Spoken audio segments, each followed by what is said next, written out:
sebelum mereka menginjak masa baligh, bekalilah mereka itu dengan pengetahuan agama.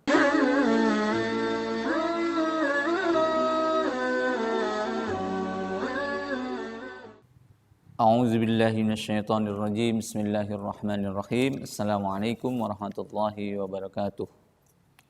Alhamdulillahirabbil alamin wa bihi nasta'inu ala umurid dunya waddin. Wassalatu wassalamu ala asyrafil anbiya'i wal mursalin wa ala alihi wa ashabihi ajmain, amma ba'du. Hadirin yang saya hormati, hari ini kita berjumpa kembali untuk melanjutkan kajian kita di kitab Safinatun Najah. Tapi seperti sebelumnya, mari kita menghadiahkan musannif, yaitu Syekh Salim bin Sumer Al-Hadrami Al-Fatihah. Mudah-mudahan segala ilmunya itu menjadi amal jariah beliau, dan mudah-mudahan kita diberi manfaat apa yang telah yang kaji sekarang ini. Al-Khalsafa Rasulullah sallallahu alaihi wa ashabihi ajma'in, wa khususan la Syekh Salim bin Suman Al-Hadrami, Allahumma fillahu warhamhu wa'afihi wa'afanhu, Allahumma la tahrimna ajra wa la taftina ba'dahu waghfir lana wa lahu. Al-Fatihah. A'udzu billahi minasy syaithanir rajim. Bismillahirrahmanirrahim. Alhamdulillahi rabbil alamin. Arrahmanir rahim. Maliki yaumiddin. Iyyaka na'budu wa iyyaka nasta'in. Ihdinas siratal mustaqim. Siratal ladzina an'amta 'alaihim ghairil maghdubi 'alaihim waladdallin. Amin. Bismillahirrahmanirrahim. Faslun wa ma'na la ilaha illallah, dan arti la ilaha illallah, tidak ada Tuhan selain Allah, itu adalah la ma'buda, tidak ada yang disembah, bihaqqin, dengan hak, fil wujudi, di dalam wujudnya, illallah, kecuali Allah. Jadi semestinya ya, kita sebagai orang mukmin itu harus meyakini, nanti tauhid itu adalah ada tauhid uluhiyah dan rububiyah. Jadi yang pemeliharaan itu, pemeliharaan kita hidup di dunia itu, makan, minum, segala macamnya itu, ya, itu kita harus meyakini bahwasanya Allah Subhanahu wa taala yang mencukupinya. Terus kemudian yang kedua adalah harus meyakini sepenuh hati bahwasanya tidak ada Tuhan yang disembah, hanya Allah Subhanahu wa taala. Jadi ada dua ya.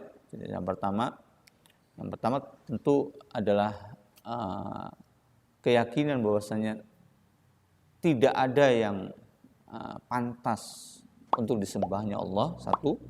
Yang kedua adalah tidak ada yang bisa menjamin ya kesejahteraan kita di dunia ini, kebahagiaan kita ataupun segala macamnya itu ya, kebutuhan makan, minum, segala macam itu hanya Allah gitu. Jadi syaratnya itu adalah syarat dua itu ya. Jadi rezeki itu kita harus meyakini adalah dari Allah Subhanahu wa taala. Jadi kita hanya ikhtiarnya saja gitu ya. Hanya ikhtiarnya aja kita berusaha untuk mendapatkan rezeki. Nah, sedangkan kadarnya itu Allah tentukan. Kalau rumusnya begini, kalau rumusnya orang yang bekerja keras itu adalah orang yang kaya misalkan, yang banyak uangnya, ya mohon maaf gitu, banyak saudara-saudara kita itu yang kerja keras dari pagi dari gelap ketemu gelap itu, ya hanya cukup untuk dimakan sendiri bahkan, gitu kan? Jadi kebalikannya adalah juga yang hanya kerjanya leha-leha, hanya sejam udah bisa mencukupi berbulan-bulan atau bertahun-tahun gitu. Jadi rumusnya itu ya kita hanya dituntut untuk berikhtiar. Sedangkan kadarnya itu Allah yang sudah pasti sudah ditentukan oleh Allah, ya. Kalau misalkan yang lebih pintar, misalnya orang yang lebih kaya misalkan, banyak kan yang profesor-profesor yang biasa-biasa saja gitu kehidupannya gitu, ya. Bahkan sebaliknya orang yang nggak sekolah gitu hartanya sekian banyak gitu. Jadi kadarnya itu sudah ditentukan oleh Allah sejak zaman azali. Jadi kembali lagi ya, yang harus kita ada di dalam diri kita masing-masing sebagai seorang muslim adalah keyakinan bahwasanya tidak ada keyakinan tidak ada yang mesti disembah, itu hanya Allah.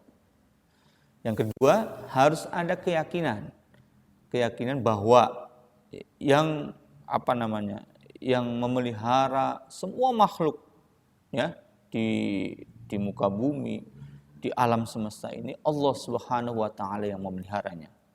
Harus ada dua keyakinan itu, ada uluhiyah dan rububiyah itu, ya. Jadi itu yang disebut dengan makna la ilaha illallah, ya. Mudah-mudahan kita di seorang muslim, kita mukmin dan audiens di sini, mudah-mudahan kita di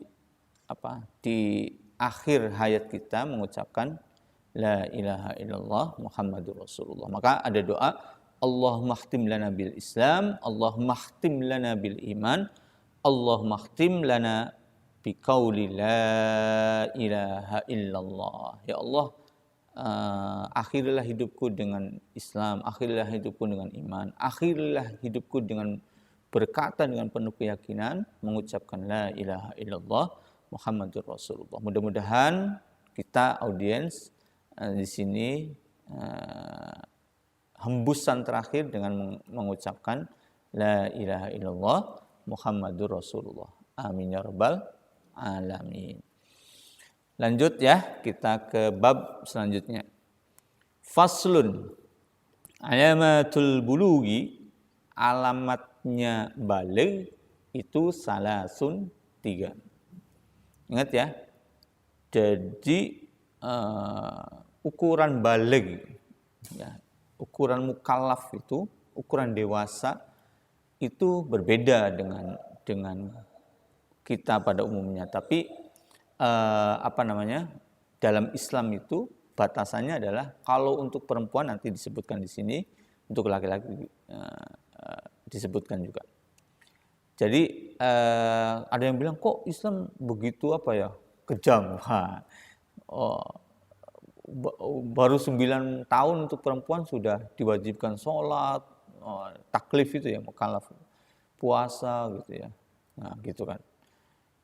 Jadi rahasianya itu menurut Allah ya, si A itu dengan 9 tahun sudah haid itu dia sudah mampu ya memikul tanggung jawab syariat Islam ya. Jadi kita sebagai orang tua nanti ya, saya punya putra putri yang umurnya ya segituan ya.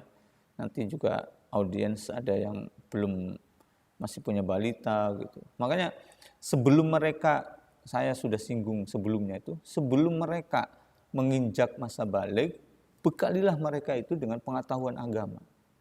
Ya. Kenalkanlah mereka itu Tuhannya. Ya. Jadi sehingga mereka itu sudah siap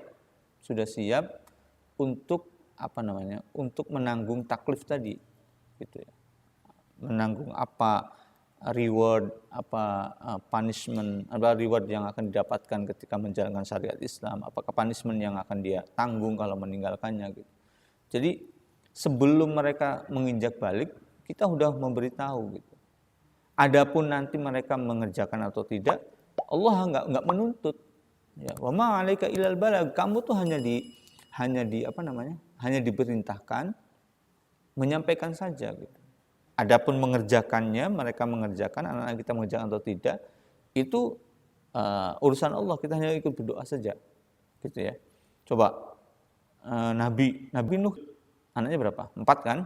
Sam, Ham, Yafis, Semus, Kan'an. Yang 3 ini ikut Nabi, yang 1 enggak. Apakah Nabi Nuh itu memaksa untuk mengerjakannya? Enggak bisa, karena hidayah itu hanya Allah. Jadi hanya kita itu meminta saja gitu ya. Jadi meminta saja pada Allah hidayah, mudah-mudahan anak kita siap untuk mengerjakan syariat itu gitu ya. Siap untuk mengerjakan taklif itu ya. Jadi yang kewajiban kita hanya menyampaikan saja. Wa ma 'alaika ilal balag, itu adalah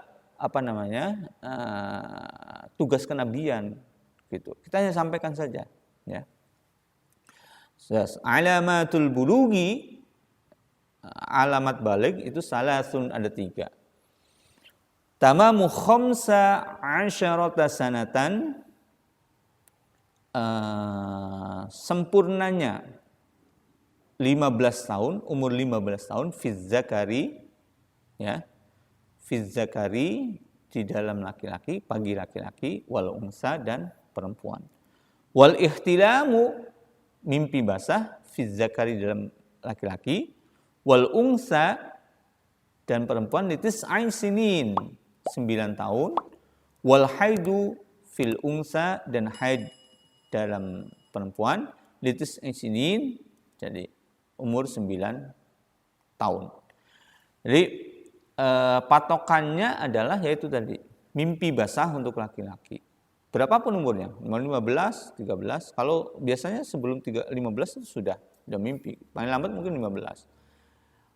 Untuk perempuan paling cepat 9 tahun gitu udah haid gitu. Itu start point-nya itu. Ya, jadi mulai dihitung ya, setiap setiap perilaku manusia itu dari mulai ihtilam, mimpi basah ya, untuk laki-laki antara ya, paling lambat umur 15, haid untuk perempuan ya ketika umur 9 tahun gitu. Jadi ini berbeda dengan kategori dewasa bagi pada umumnya ya, bagi kita nih. Mungkin dewasa mungkin sudah ya SMA lah gitu kan. Enggak, kalau Islam kalau sudah 9 tahun dan itu sudah haid, itu dianggap oleh Islam itu dia itu sudah mampu untuk melaksanakan beban syariat yang Allah berikan.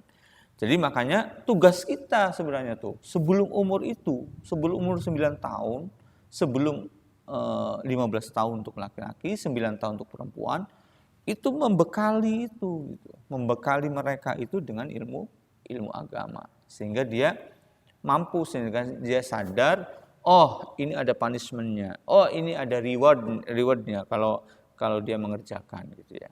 Jadi tugas kita hanya menyampaikan saja. Adapun mereka mengerjakan, ya kalau kita punya kemampuan untuk mengajak dengan, ayo ajak sholat, ayo ajak puasa, ya ayo, gitu. Tapi jangan memaksa ya. Coba lihat Nabi Lut ya kan. Di ayat lain kan, wa'mur ahlaka bis sholat, dan perintahkan keluargamu dengan sholat, wastabir 'alaiha, dan bersabarlah. Bersabarlah kepadanya. Artinya perlu proses. Ayo kita sholat terus gitu ya. Kita ngajak ya. Kadang-kadang mereka umur segitu ya kita juga coba sih gitu. Saya juga dikejar-kejar sama ibu saya gitu kan. Tanpa mengerti. Ini maksudnya apa sih sholat tuh? Nah kita tuh sebagai orang tua tuh, ayo terus mengasih tahu ya. Ini sholat ini itu menjadi kewajiban kalau kamu sudah haid, kalau kamu sudah mimpi basah. Kamu boleh tinggalkan. Orang tuamu ya tidak bisa menolongmu dari siksa neraka gitu. Kalau kamu sudah haid itu ya. Atau sudah mimpi basah. Baik, mudah-mudahan ya ini 2 bab saja. Mudah-mudahan kita dikaruniai zuriyah atau sanak keturunan yang saleh salehah, Mudah-mudahan kita dihiasi dengan akhlak-akhlak Quran yang telah dicontohkan oleh Rasulullah. Demikianlah 2 bab dari Safinatun Najah. Billahi taufiq wal hidayah. Wassalamualaikum warahmatullahi wabarakatuh.